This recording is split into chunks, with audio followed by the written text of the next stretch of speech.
The following podcast is a W2M Network original production. Visit W2Mnet.com for all of our other great podcasts, plus news, reviews, articles, and opinions from the worlds of wrestling, video games, football, and entertainment.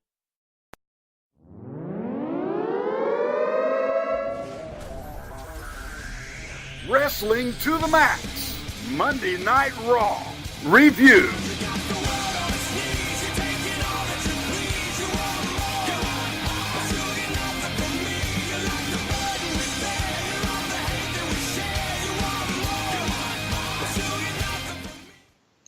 Ladies and gentlemen, welcome to Wrestling to the Max's WWE Raw review. That's right, and we are brought to you by W2Mnet.com as well as 411mania.com. And also, don't forget, you can also go subscribe, rate, and review at Wrestling to the Max on YouTube as well as Podcast Addict or even Apple Podcasts. Wherever you want to find us, just make sure you go, rate, subscribe, and review. That's right, we just appreciate it because not only does it get the word out about us, but it also gives us an idea of what you like and maybe some of the things you don't like. So go ahead and give us that feedback. Also, don't forget, too, the W2M Network is also available on all those same platforms. If you love everybody over there at the W2Mnet.com, it gives you all the podcasts that we provide on the network, and we really do want you guys to go check out all the other great content that we do have there in store for you today. Of course, I am Gary Vaughan, and I am here with your host tonight, Mr. Paul Leazar. Heyo. And Paul, we got a Raw to talk about where I'm really kind of curious what you're going to say. I am a little bit nervous coming in that I've got a lot of bad things to say, but we'll see how this balances out overall. So, yeah, let's get this thing going, man. Let's do it. And for me, this was another hit or miss episode of Raw for me.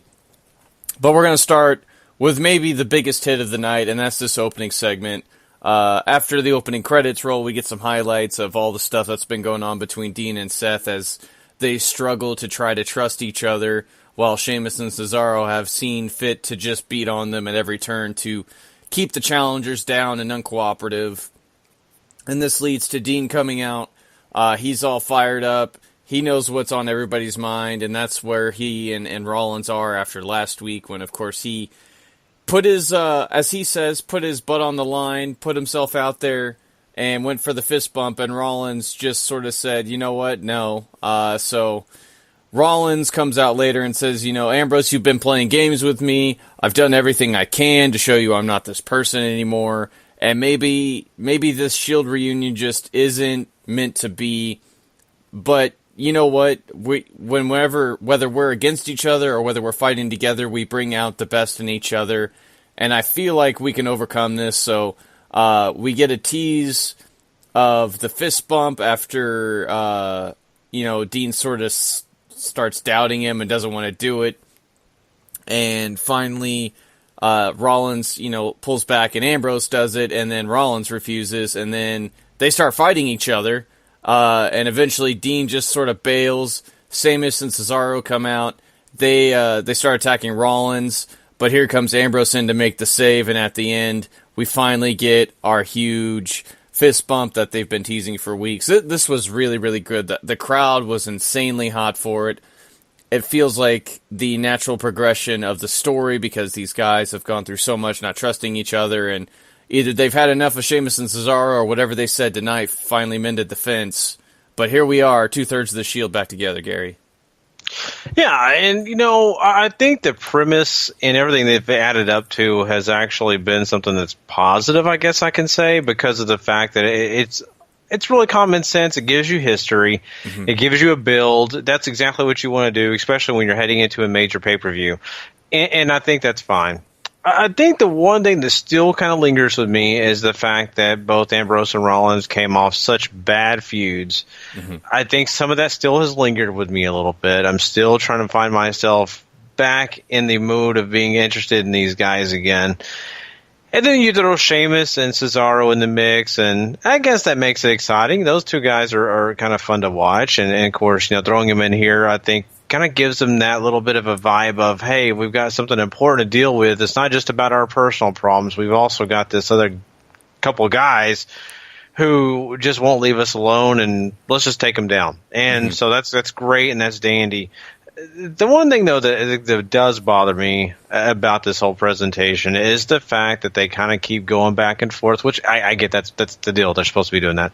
But it's almost so over-exaggerated. I'm just like, good God, man. Like, Dean Ambrose looking around like 75 times before he, like, does anything. I'm like, my God, his head they just need to have it rotating, like, constantly. it just needs the Exorcist needs to be his new gimmick. But yeah, I mean, I think it's a little over exaggerated, especially that they're holding the fist together. I'm like, well, they're obviously doing this for like 3 minutes straight so they can get photos taken. I think that's the thing. They're like, we need to get photos for our gimmick table, guys. Just hold on 3 minutes. We'll take these photos and we'll be done.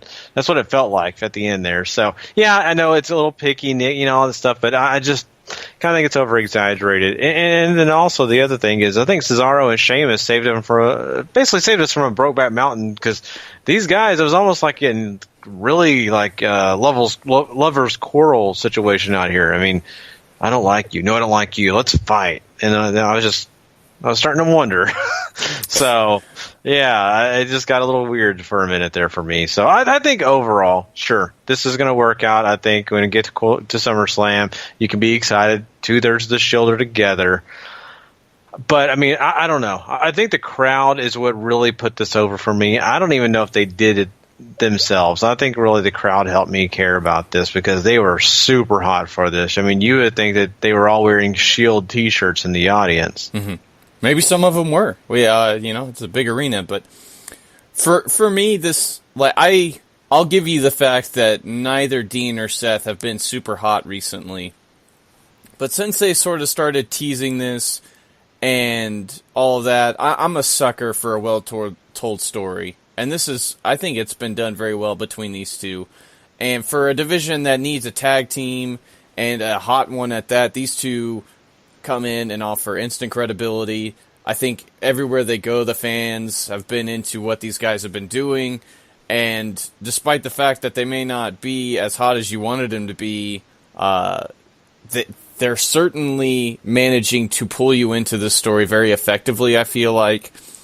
And while Cesaro and Sheamus haven't been the greatest foils, because it's not like they've been actively keeping them apart because they haven't needed to, I feel like, they're the big, strong team on the block, and they're going to beat them down and all this other stuff, and that's what they do. And from that perspective, it sort of works. But once we're done with keeping these two guys together, I'd like to see this feud transition to be more about two teams rather than will they, won't they. And, I don't know about a lover's quarrel, but I think they were certainly going for, brothers fight, and that's what they do.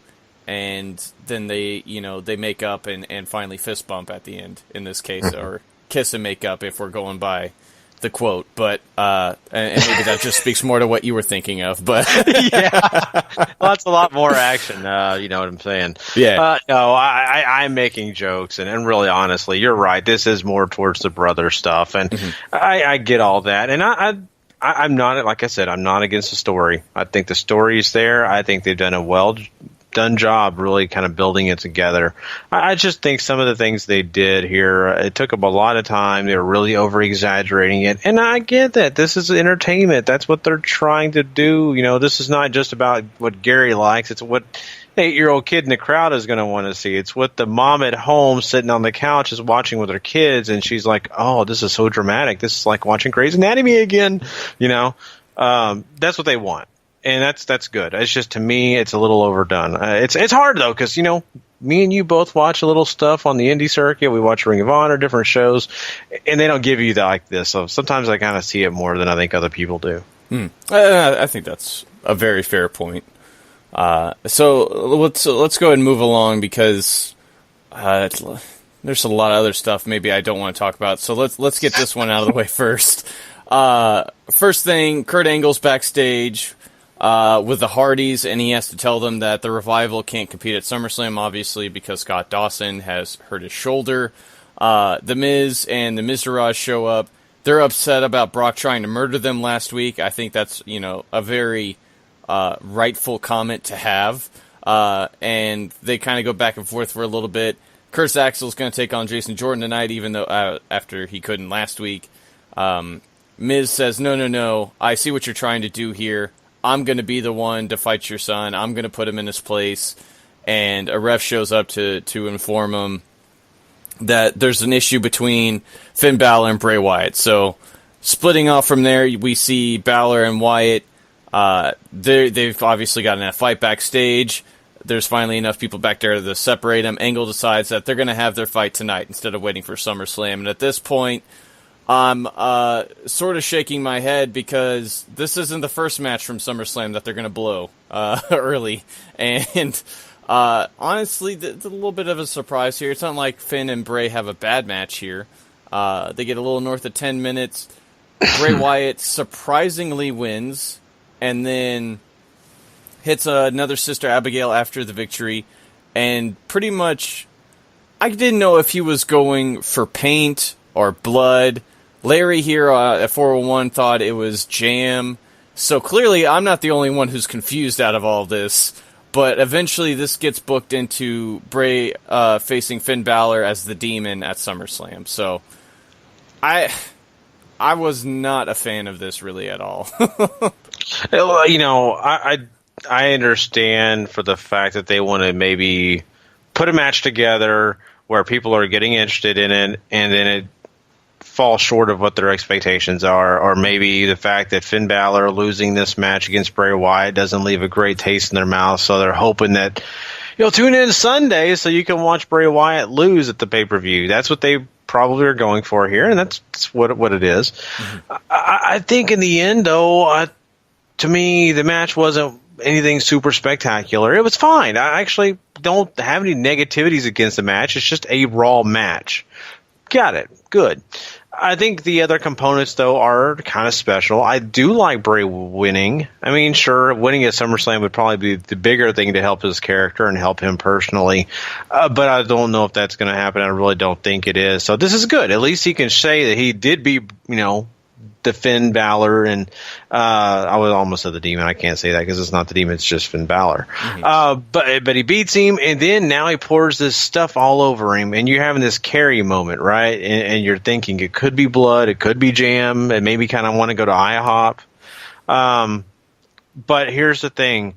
I think that left a picture in people's minds, and just the fact that you have it look like that really Finn Balor's a bloody mess, and it makes you think, it could have been pig guts or pig blood, because it's kind of that cultic thing, right?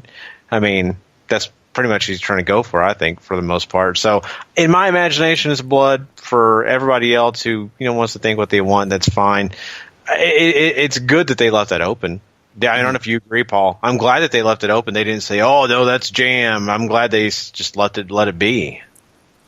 They did leave it be. I mean, obviously, them trying to clarify and tell you what it was would have hurt this no matter what, whether it was paint or blood or jam or just red cornstarched water or whatever this was. And I get what they're going for, right? Bray wants the Demon. Clearly wants the Demon, and that's what all this is building up to. I don't know if you need to give 10 minutes of the match away when you're probably going to get a lot of the same at SummerSlam. And two, I just, it's a little, I still don't care, which really sucks. I love Finn and all this, and it's just, I have no interest. How has WWE done this to me, Gary? Have they done this to a lot of people? Well, now you feel my pain over Bray Wyatt. Now you're feeling that same sucker punch in your stomach, because I felt the exact same way about Bray Wyatt, because I used to love Bray. Anything Bray did, I was over the moon for. And now I'm at that point where I'm just like, it's Bray Wyatt. Let's move on and talk about something else. Mm-hmm. And that sucks for me. I hate that. And Finn Balor, too. I really enjoy Finn, and I think Finn is one of those guys that he has potential to be a main event star in this company. And yet we're sitting here and we're talking about this is okay. It is what it is, So I'm, looking at this match, and for the fact that, like you're saying, they gave away a ton of it. They really didn't leave a lot left on the bone for SummerSlam, I don't think, unless they just really let Finn go nuts. Finn's going to have to really start breaking out some of that New Japan action, before, we really sit here and say this and I don't think that's going to be. I think either it's going to be a short match or something else is going to happen, or they just gave away a lot of it, and that sucks. I really, really hate that. The only redeeming factor is the fact that Bray poured all this junk all over Finn Balor for me. I really do think that, and to me also, it leaves a great picture at the end of the match. But outside of that, you're right, Paul. Me and you don't disagree. I kind of hate that they gave away so much. And then feeding off what I was talking about earlier, we have The Miz taking on Jason Jordan. This lasts all of a minute and a half because Jordan is pretty much showing The Miz up. Axel and Mr. Bo Dallas, of course, can't have that, so they run in and attack him. 3-on-1 goes on for a little bit. Here comes the Hardys to make the save. They clear out the ring. This leads to the six-man tag. Now Jason Jordan and the Hardys teaming up to take on the Miz Taraj. This gets about 15 minutes or so. The crowd doesn't care about Jason. The Hardys couldn't make a pop for him. I don't know if Axel and Dallas are starting to drag Miz down with him, but this is all just sort of lukewarm stuff, I think, for a lot of the crowd. Well, for the fact, too, the Miz doesn't get a chance to look good at all. Never once does Miz really get to have that upper hand. To a little, here and there, but really, honestly, you don't walk away with thinking, man, Miz really should have took care of this. It just made Jason Jordan look really awesome, which I kind of hated because I think he's a great heel. And he's got the potential to be a great heel. Not really he's excellent, but I guess I'm speaking more to the future. But right now, he's playing this babyface role, I guess, now. And this is out of just whatever. People just don't like him. They don't care. They're not thrilled about Jason Jordan. So why are you making the Miz look so bad? That makes no sense to me. And then, of course, now you throw in the Hardys with this Miz Taraj, and it's bland. It's just there. That's all it is to me. I don't care. They've really made the Miz Taraj very, very weak. And this is exactly why this whole thing is very, very weak. Sure, people love the Hardys. The Hardys can't save this. It's obvious. Tonight, they did a lot of different things in the match. I didn't hear the crowd just go overly crazy.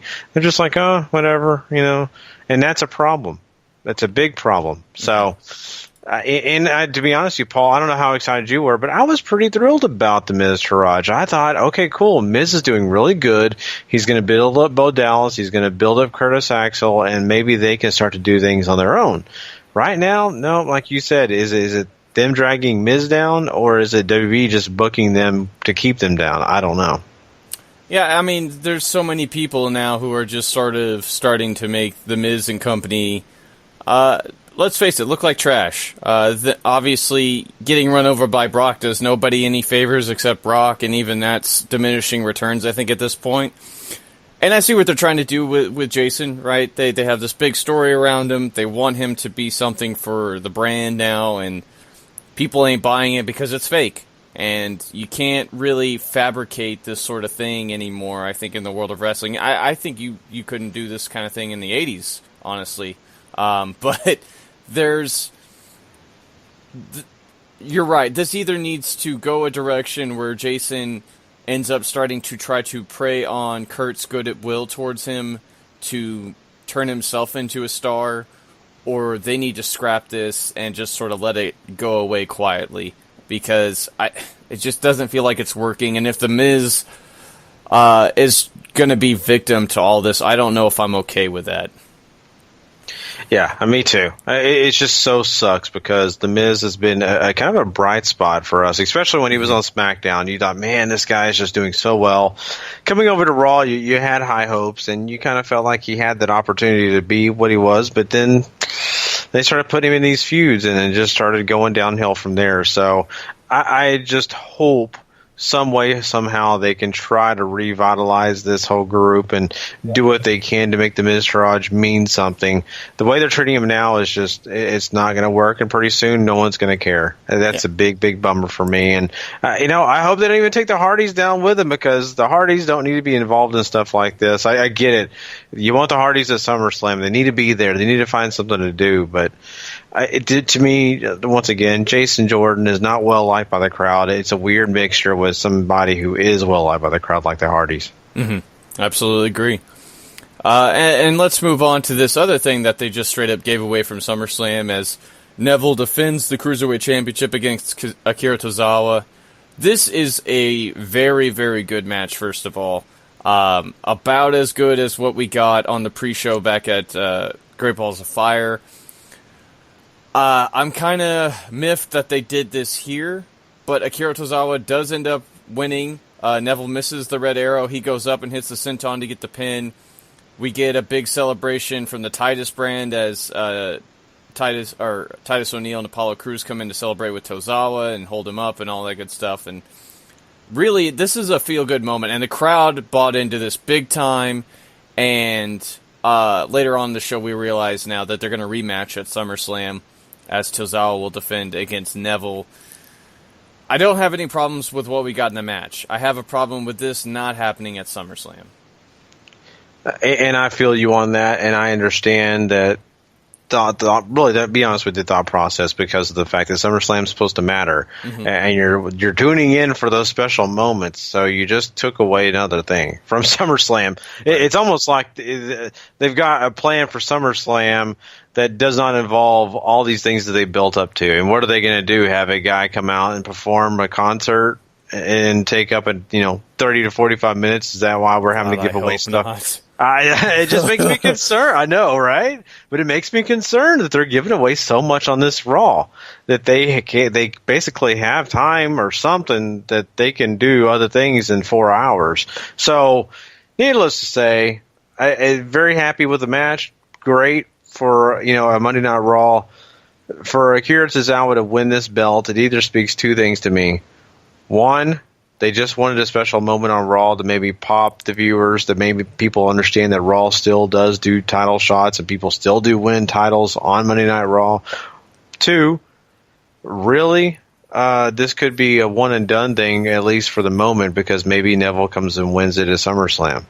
And so that's another thought process, that are going to flip-flop the title. And I don't really like that kind of stuff. I'm just not a big fan of it. But if that's what they're going to do, I get it. Yeah, it'd be a super big bummer if they just flip-flop the championship. Neville had an incredible run with the championship, and if you want him to move on to other things, I completely understand. He's been so great with that, and just to have him flip-flop the championship like this, to somebody who deserves it, no doubt, Akira Tozawa, tremendous wrestler, got himself over very easily in a short amount of time, and WWE's really gotten behind that, thankfully. But to do a disservice like flip-flopping championships just seems sort of wrong for both of these guys. And kind of against what I guess the original intent of the Cruiserweight Championship was supposed to be about. Like, it's supposed to be about competition and, good title reigns. Like, it's meant to be, I think, something dedicated more towards indie-minded fans. And it's not. No, you're exactly right. And that's what's bugged me about 205 Live is for the fact that they've really made it more about WWE and the way they present things and not giving you something different. It just feels like you're watching Raw Light a lot of times on 205. And yeah, sure, it's got some great action and some guys that can really move and do flips and do those great things, but it does not feel indie like I really felt like it was going to be. I thought it was going to be more like the Cruiserweight Classic. Super excited about that. And then you get this and you're just kind of let down. And that's part of the reason why I was kind of happy. Okay, well, if they're not going to do it on 205, let them do it on Raw. But this is bad timing because SummerSlam is right next door to this Raw. Why? Why would you give that away? You want people to tune in on SummerSlam, especially those fans who like the indie stuff. Come on. Just do it there. Yeah, I completely agree. So let's go and talk about some stuff that we did like, or at least I did. First up, the number one contenderships match to crown a new challenger for Alexa Bliss for the women's title at SummerSlam as Sasha Banks takes on Nia Jax. 15 minutes. I thought this was pretty darn good for what it was. Nia, I think, still looks pretty strong coming out of this, and Sasha, however, does manage to overcome and lock in a Banks statement and beat Nia once again. So she will be the one to get her rightful rematch now against Alexa Bliss at SummerSlam. And honestly, I'm okay with all this. I thought this was the match was good. I'm looking forward to the championship match now at SummerSlam. I feel like even though they took a bullet with Bayley getting hurt, all of that, it didn't take too much away from what still is going to be an awesome match. Yeah, definitely. And you also have to give him credit for setting the stage and having Alexa Bliss come out and sit, on her technical throne. Mm-hmm. Because that was kind of cool to have that take place too, because it just brings something else to the whole equation, because this is an important match, and she knew whoever was in that ring, one of them was going to come out and face her at SummerSlam, so I appreciate that. This match was pretty solid. I think they did a great job, because really it made both look so well. Nia Jax comes out of this looking like she really should have won. Mm-hmm. To be honest with you, I mean, all the power, she was able to overcome some of the things that Sasha Banks kept throwing at her, and really it was 2 to 3 chances that really she should have gotten the pinfall, but Sasha Banks just kind of moved out of the way, rolled out of the ring, and really gave us that different look of, okay, man, that was a close call. So I appreciated that overall, but the way Sasha won, it made sense. You come out of this thinking, okay, well, she's well-deserved, and Nia Jax, honestly, still coming out of this is well-deserved. So I was happy. I think they did a wonderful job with this. This was not a 5-star match or anything. I'm not putting it over like that, but it didn't have to be. It wasn't all about being a 5-star match. It was about giving you something that's solid, that both ladies come out looking good. Right, exactly. But I guess I should mention this before I forget about it. The Drifter plays a song. R-Truth comes out to interrupt and starts rapping on him. Elias attacks him, beats him up, and grabs his guitar, and then just sort of leaves. So I don't know if you have anything for that, but it was a segment. Do you smell a rap battle coming on, or maybe a sing-off or something like that? Do you smell that coming up here, Paul? I wouldn't be shocked. Yeah. Yeah, I mean, it's squash. You don't really have a lot to say about this. This is probably not going to be a part of SummerSlam, and if it is, it's on that pre-show. Yep. But I will say that would be funny to have those two guys be a tag team, wouldn't it? To have like they could be a singing group of some sort. I don't know, but that probably won't happen. I just thought about it, so it is what it is. I think this would be fine on the pre-show if they wanted to do a sing-off there. Like that's what that's supposed to be for, right? Not having title matches or anything like that. So, we then let's talk about this the segment here. They lower the shark cage. Big Cass comes out and tries to start a promo, but the crowd is so loud they either keep throwing him off, or he milks it too long, or something like that. However, he finally gets to hyping up his match against the Big Show, and tells us all that Enzo, of course, can only really be a man and fight and all this other stuff when he's got some big guy backing him up and all this. And he just gets on everybody's nerves. It's not just him. And eventually, this brings out Enzo, who says, wonders if he has a concussion, and because he's talking all this trash, even though he's been knocked out 2 weeks in a row. Eventually, Enzo does bring out the Big Show, and this leads to a big old brawl. Cass ends up taking out Enzo, who charges into the ring first, which allows Show to attack. Eventually, Gallus and Anderson come out to help Cass out, beat down the Big Show, even though Big Show does throw them around for a little bit, and Big Show ends it all by he hits a KO punch earlier on, which I should mention because it's later reported by some trainers in the back that he broke his hand, and I'm sure it's an angle because it didn't look like it would actually break his hand, but either way, Cass and the Good Brothers end up standing tall as they just keep on beating Big Show down until he can't get up anymore. Yeah, I think this is fine. I think, Cass coming out, let me just say this too, the music that he came out to, a little bit better. Mm-hmm. Not perfect, but Cass, I felt stronger about you with the way that they associate. I don't know if they just changed the rhythm of the music or they did something they did to the music better. But yeah, him coming out and talking and really just kind of working with the crowd. I could still see he had some nerves, but I think that he's gotten himself to a point where he's a little bit more believable and giving off the promo that he needs to give. But the rest of this is kind of predictable. You kind of figured, Big Show would make an appearance with Enzo and do all this stuff. But, I really didn't put into play that they were going to try to come up with the angle where Big Show was injured. So it seems like they're really wanting Kaz to come out and not only be the big heel, but us coming to this matchup realizing that, it's a matchup where, no little buddy is going to be able to help Big Show. And not only that, he's going to come in with probably a cast or a soft cast or something that's going to eliminate Big Show from being able to do the knockout punch. So it's a little bit more of an even playing field for Kaz. And I think that works. I think it'll make for a better match too, so.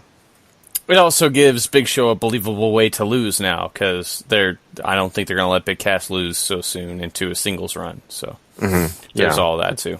Yeah. Mickie James and Emma meet backstage. Emma continues to rant about how she deserves a championship match and an opportunity and all this, and Mickie, of course, ain't having any of that.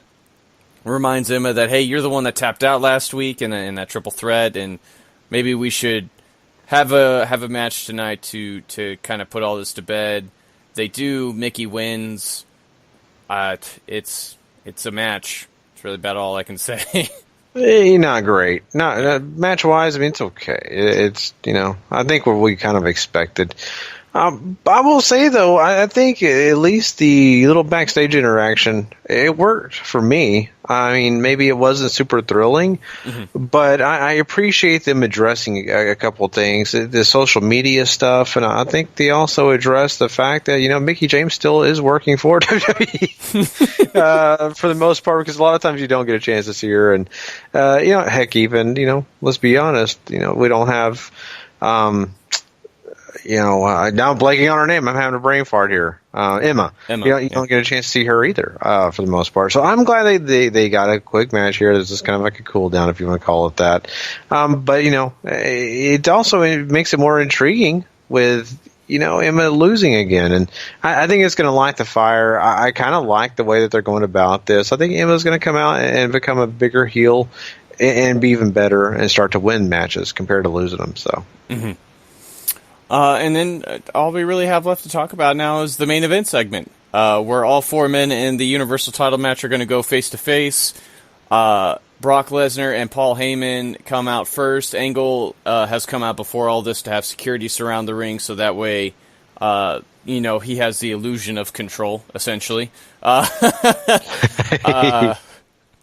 Heyman says, it's no offense to you, Mr. Angle, but all hell is going to break loose tonight because you're going to have all four of these giants in the ring, 4 murderers, 4 killers, 4 big badass hosses, and there's no way this doesn't end without a fight.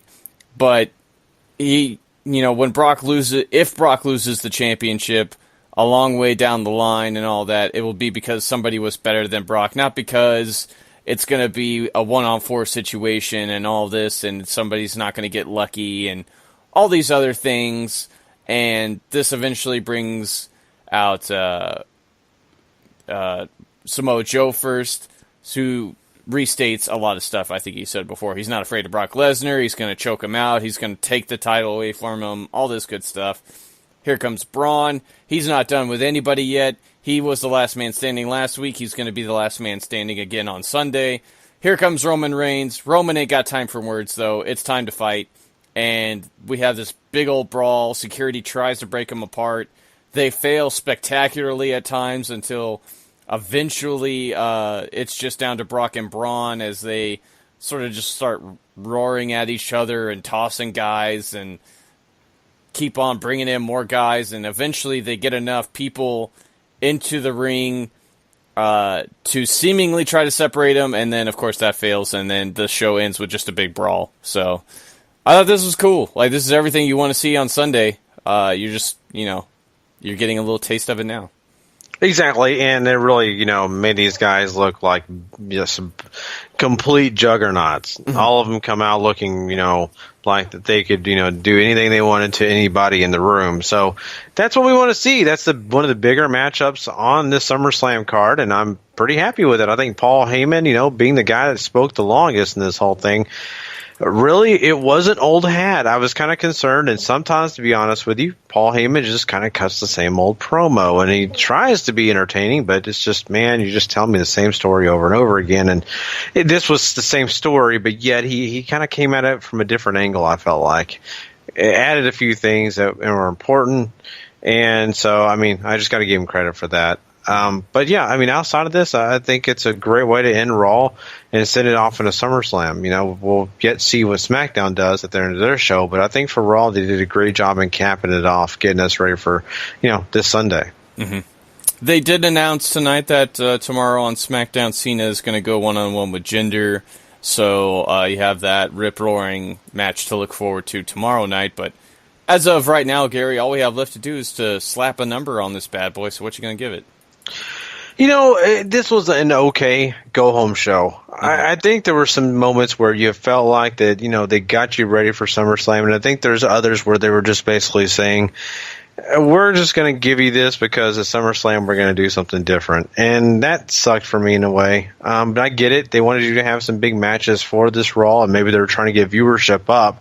But still, I think there are some things that they could have held off on. So, overall, I'm going to give this a 6. It wasn't great. It was kind of okay. A little bit underwhelming for my taste. I think a 6 is perfect. There's a lot of good stuff on this show to take away from. You get some good wrestling. I think some of the segments were quite good. Them blowing a lot of SummerSlam early, though, really leaves a bad taste in my mouth. Some of the stuff you get on here, of course, isn't very good as well.